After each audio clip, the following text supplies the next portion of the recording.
Hello, I am a network carver and I will talk about the digestion of the fat in this video. And let me start from here. Fat. If we eat hamburger, there are fat in our mouth. And inside fat, there are many members of the lipid molecules, such as triacylglycerol, cholesterol ester, cholesterol, and phospholipid, and the lipid soluble vitamins such as vitamin A, D, E, and K. And because the 95% of dietary fat is triacylglycerol, we start from this triacylglycerol in our mouth. And this triacylglycerol in our mouth travels down to our stomach. So in our stomach, the triacylglycerol is present. And the digestion is in the stomach is performed by lingual lipase and gastric lipase. The lingual lipase is secreted in our mouth, more specifically the von Ebner's gland in our mouth. And this gland produces lingual lipase in our mouth, but this lingual lipase cannot digest the triacylglycerol in our mouth because this lipase is acid stable lipase. So with this triacylglycerol, the lingual lipase also going down to the stomach, and in the stomach the lingual lipase and triacylglycerol meet together. And also in our stomach, the chief cell is present in the area of fundus, and this chief cell secrete gastric lipase, and this gastric lipase and lingual lipase performs the digestion of triacylglycerol. So this triacylglycerol is digested into glycerol and fatty acid. The most of the fatty acid digested by these enzymes is short-chain fatty acid or medium-chain fatty acid. And this short-chain fatty acid can be directly absorbed to our body through the wall of the stomach. And also this short-chain fatty acid is one of the fatty acid. And let me continue to our journey. But this digestion is not complete in the stomach because all these fat molecules and these fat molecules in stomach is present in a very large fat droplet, and only these gastric lipase or lingual lipase attack this triacylglycerol from the surface. So very large fat molecule, fat droplet, so surface area is very limited, so this lipase can act only on the surface, so the most of the fat inside the fat droplet cannot be digested in this stage. So the majority of triacylglycerol move down to the triacylglycerol in small intestine, and this movement is of course done by gastric emptying.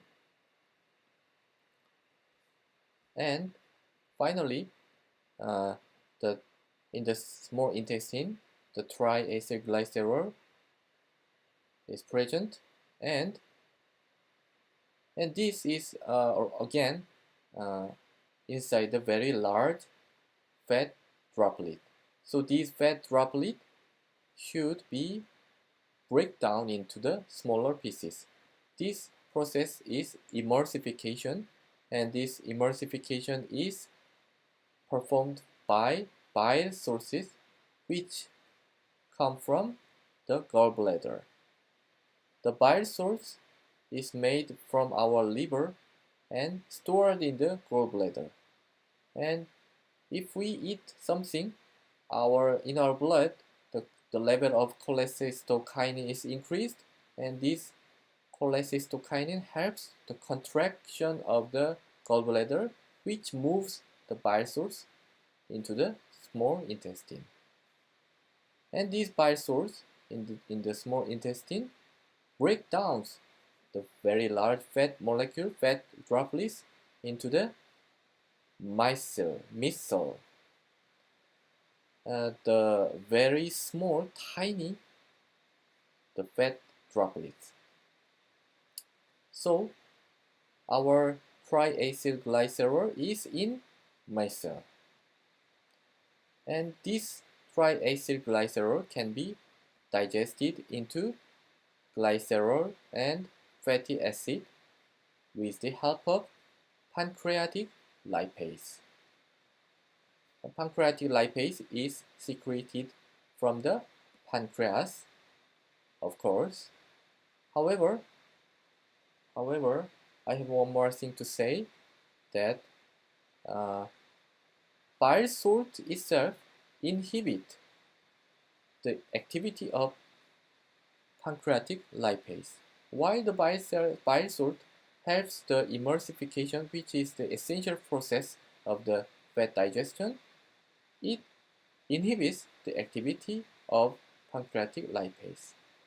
Then, how can our body overcome this inhibition? This is the very complex process, and let me start from here. The pancreatic enzyme secreted from the pancreas. Pancreatic enzyme secreted is composed of very large complex of enzymes. There are trypsinogen and prochoolipase. And this prochoolipase is converted to the choolipase by the help of trypsin, which is converted from the trypsinogen. And this trypsinogen is also secreted from the pancreas. And this conversion is performed by enteropeptidase, which are one of the brush border enzyme produced from enterocyte. So with these processes, finally, the choolipase is activated, and this choolipase can inhibit the inhibition of the activity of pancreatic lipase by bile salts. So this digestion can proceed, and triacylglycerol in micelle is digested into the glycerol and fatty acid. And again, this glycerol, fatty acid, and triacylglycerol are all in the micelle, very tiny fat droplets. And let me move on to the next member of our fat, the cholesterol ester. This is the esterified form of the cholesterol. And this cholesterol travels down to the esophagus and stomach and reaches the small intestine. And this cholesterol ester in small intestine is emulsified by our bile salts. So also the cholesterol ester is in micelle. And in micelle, this cholesterol ester is digested by cholesterol esterase, which are also secreted from the pancreatic acinar cell.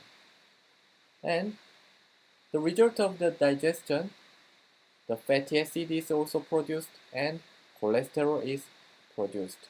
Again, the cholesterol ester is digested into fatty acid and cholesterol. And let's move on to the next member, the cholesterol. It is very simple because cholesterol don't need to be digested. In the mouse, they are going down to the cholesterol in the small intestine, and again it is also emulsified by bile salts, and it becomes cholesterol in micelle, and this form is absorbed by our intestine. And the final one in this video, the phospholipid. This phospholipid also move down to the small intestine and emulsified by bile salts, and so the phospholipid is also in micelle, and this phospholipid is digested by phospholipase A2, which is secreted from pancreatic acinar cell with the help of cholecystokinin. So this phospholipid is digested into lysophospholipid and fatty acid. In short, this fatty acid come from three different sources. The one is triacyl glycerol, the another is cholesterol ester, and the other the phospholipid. Thank you for listening.